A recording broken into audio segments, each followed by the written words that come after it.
با علم که نعمتهای رب العالمین رو تو میشناسید. ما باید نعمتهای خدا رو شناسایی بکنیم. اگر مال نداد میگیم خدا هیچی نداده، اگر ماشین نداد میگیم خدا هیچی نداده، اگر خانه نداد، اگر حقوق خوبی نداد، درآمد خوبی نداد، میگیم خدا هیچی نداده. خیلی نعمت‌ها هستن که مال و مقام و جمال و اینا در مقابلش هیچی هستن. یک داستان تکان دهنده‌ای بعضی از عرفا نقل میکنن که یه روز غلام سیاه پوستی با اربابش از کنار مسجدی رد میشدن.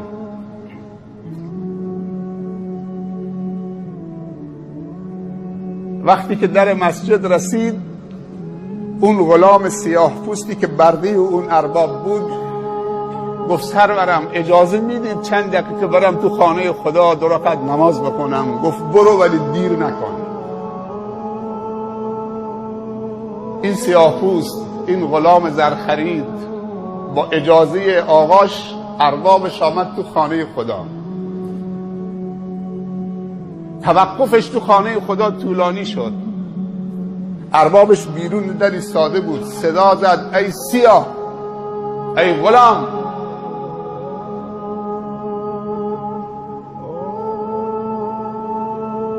گفت زود بیا بیرون.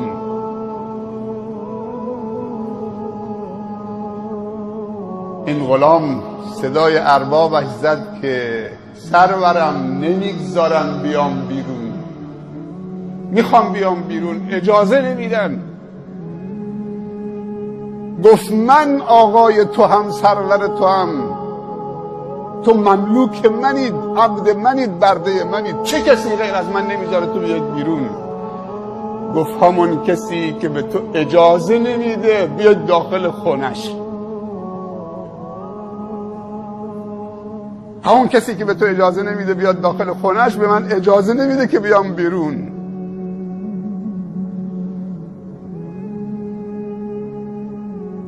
کار به سیاه و سفیدی نداره.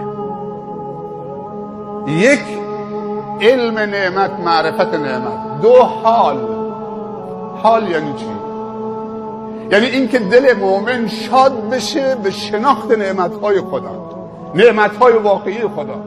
خداوند در قرآن فرموده، امروز عصرم شیخ ماجد سوره الرحمن تفسیر میکرد. خداوند میفرمایند اعوذ بالله من الشیطان الرجیم بسم الله الرحمن الرحیم الرحمن علم القرآن خلق الانسان علمه البیان. چه منتی بر انسان، بر این مخلوقش داره میگذاره. میگه الرحمن، من الرحمنم، منبع همه نعمت ها هستم، بخشنده هستم. مهمترین نعمتی که به شما بخشیدم که نشانه رحمانیت من قرآن، علم القرآن. من دیشب داستان اون پیرمرد جاسکی رو به شما گفتم که این دوستمون تعریف میکرد یک سبد کالا بردیم تو شرق جاست، تو روستاهایی که حتی ماشینم اونجا نمیره، با 4 پا و با خیلی صعب العبوره، طرف باسیدی و جانوری و اونجا یا با موتور میرن یا پیاده یا 4 پا. شامل برنج و روغن و شکر و آرد و عدس و ماش و اینا بود. وقتی دادیم به اون پیرمرد تحویل گرفت، گفت پسرم خیلی ممنون، جزاک الله خیر، ولی این برای 5-6 روزی 1 ماه بیشتر دوام نمیکنه. کاش که به جای این نان و این آرد و این برنج و شکر و روغن یه شیخ جوانی می آوردی قرآن یاد ما میداد، اون ماندگار بود. اینا تشخیص دادن. پس علم یعنی شناخت نعمت، حال یعنی شاد شدن دل با نعمتهای مهم، نعمتهای اساسی. اما 3، عمل به نعمت در جهت رضای خدا، نعمتها رو در جهت رضای خدا قرار بدیم. حضرت حذیفه بن الیمان صاحب سر رسول الله بود صلی الله علیه وسلم.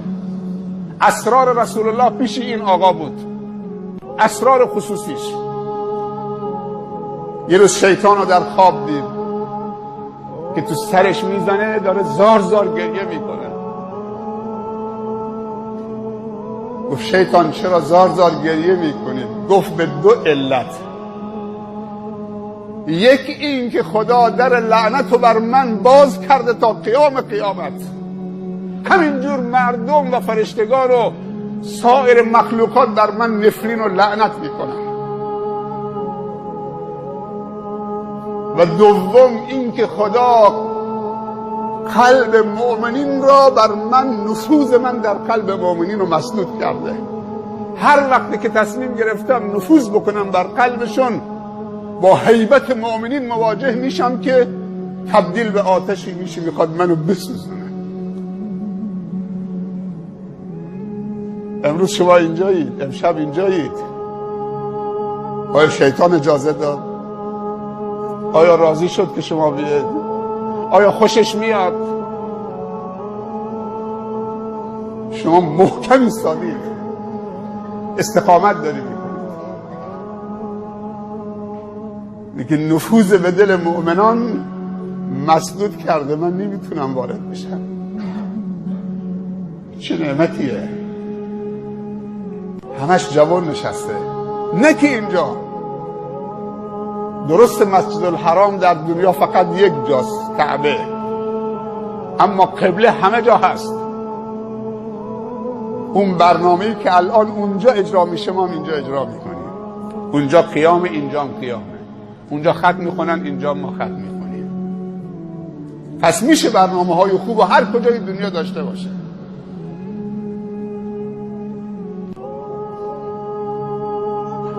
قدر این فرصت ها رو بدونید. من قبلا هم به شما گفتم که تو همین ماه مبارک رمضان امسال 2 نفر میشناسم، 2 نفر، 2 تا جوان شاید 30-35 سال بیشتر. یکیشون 400 تا کیسه برنج 10 کیلویی نقد چکش کشید، بین خانواده ها چه تقسیم کرد. بین 400 خانواده کیسه 10 کیلویی برنج. یه نفرم دوباره بین 450 خانواده سبد کالای کامل با روغن و شکر و خرما و عدس و کستر و ژله و کرم کارامل و مرغ و چه توفیقیه که یک جوان 30 ساله میاد، خدا بهش مال داده، ثواب روزی 400 خانواده رو میگیره با 35 میلیون تومان، با 40 میلیون تومان، با 50 میلیون تومان. در صورتی که یک جوون دیگه داریم که سر سال همینطوری که مؤمنین زکات مالشون رو سر سال حساب میکنن، این آقا زکات امسال مثلا 300 میلیون پول آبجو هم بوده، 500 میلیون پول معذرت میخوام فحاشیم بوده، 500 میلیون پول عیاشیم بوده، 500 میلیون پول تریاک هم بوده. سبحان الله، میخوای زکات مالت بدید؟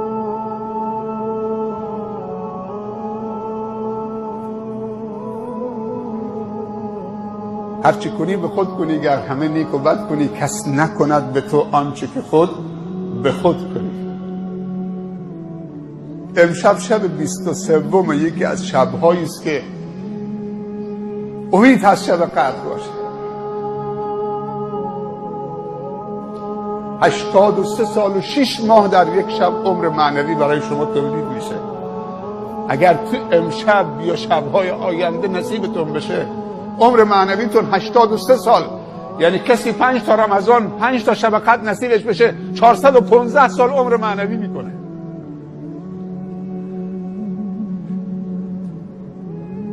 حالا عمر حضرت نوح بالاتره یا عمر امت محمد بالاتره؟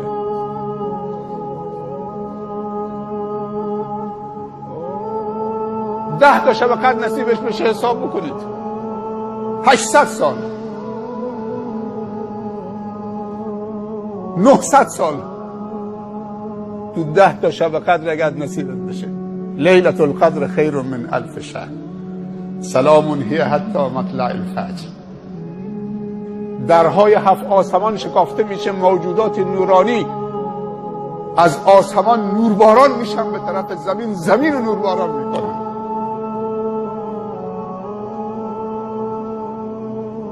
دنبال رکوع کنندگان و سجده کنندگان هستند، دنبال حلقه های ذکر هستند، با مؤمنین تو این شبها مصافحه میکنن. سلام هی حتی مطلع الفجر، آرامش کامله. موفق و مایل باشید. نماز ذکر رو با هم میخونیم، لحظاتی هم چه هر کسی با خودش و خداش خلوت میکنه، 5 دقیقه، 10 دقیقه، 2 دقیقه با زبان مادری خودت بعد از دعای وتر، بعد از نماز وتر دعا بکن. التماس دعای خیر داریم. موفق و مایل و سربلند باشید. به نماز.